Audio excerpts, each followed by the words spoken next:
Assalamualaikum warahmatullahi wabarakatuh. Perkenalkan, nama saya Purwahayu dengan NIM 016. Saya dari kelas ATNA.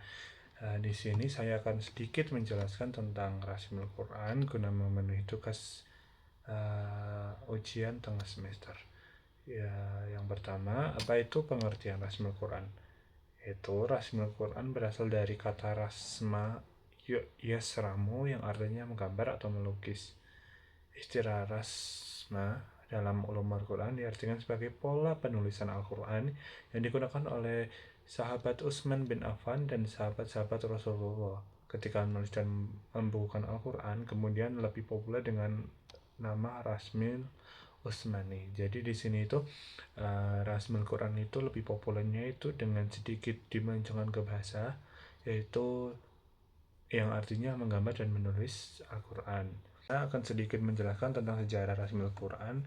Yang pertama, ayat-ayat Al-Quran yang disampaikan oleh Nabi Muhammad kepada para sahabat sangat sistematis. Maka periode tersebut dengan proses penulisan Al-Quran, ayat-ayat Al-Quran yang disampaikan oleh Nabi Muhammad kepada para sahabatnya secara sistematis. Maka ada periode-periode terkait dengan proses penulisan Al-Quran yang diantaranya sebagai berikut. Jadi, ayat-ayat Al-Quran yang disampaikan Nabi Muhammad itu dan para sahabat itu mendengarkan dan menghafalnya supaya di kemudian hari itu bisa dimushafkan atau dibukukan seperti itu. Nah, proses penulisan Al-Quran dapat diketahui sebagai berikut. Yang pertama, pada masa Rasulullah, setiap kali Al-Quran turun, maka Rasulullah memanggil para sahabat yang tugasnya mencatat wahyu, memerintahkan agar mereka menulisnya, serta beliau memberikan petunjuk letak urutan ayat itu dan tata cara penulisannya. Demikian itu, beliau melakukan sampai ayat-ayat Al-Quran seluruhnya tertulis. Pada masa itu, mereka menulis Al-Quran di beberapa tempat seperti kulit binatang, pelepah pohon kurma, tulang-tulangan, dan sebagainya. Jadi, jika wahyu Allah itu turun kepada Rasulullah, maka Rasulullah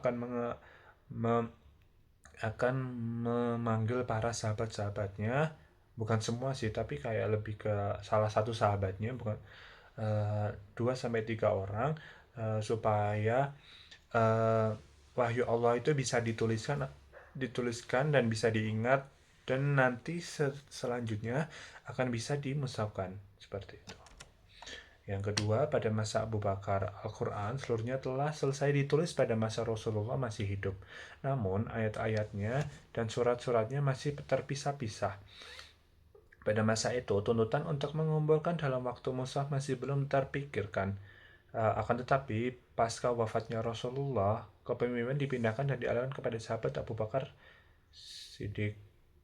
Dan ketika itu, kaum muslimin sedang berat-beratnya menghadapi perang besar yang menggugurkan banyak penghafal Al-Quran. Lalu sahabat Umar bin Khattab menasihati Abu Bakar untuk mengumpulkan dan menuliskan Al-Quran dalam satu mushaf. Jadi, kekhawatiran Umar bin Khattab itu sampai menasihati sahabat Abu Bakar radhiyallahu anhu untuk segera memerintahkan untuk menuliskan Al-Quran supaya bisa dibukukan atau dimushafkan. Karena apa? Karena pada masa itu banyak sekali penghafal-penghafal Al-Quran itu yang gugur akibat perang besar yang ada pada masa Abu Bakar tersebut. Kemudian setelah Umar bin Khattab itu menasihati Abu Bakar untuk mengumpulkan Al-Quran sebagai satu mushaf, pada akhirnya kemudian menunjuk sahabat Zaid bin Sabit untuk mengumpulkan dan menuliskannya.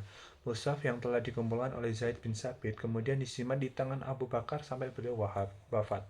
Kemudian disimpan oleh Umar bin Khattab yang saat menjelang wafatnya beliau berwasiat agar sepeninggalnya nanti mushaf itu diserahkan dan dipelihara oleh Hafsah.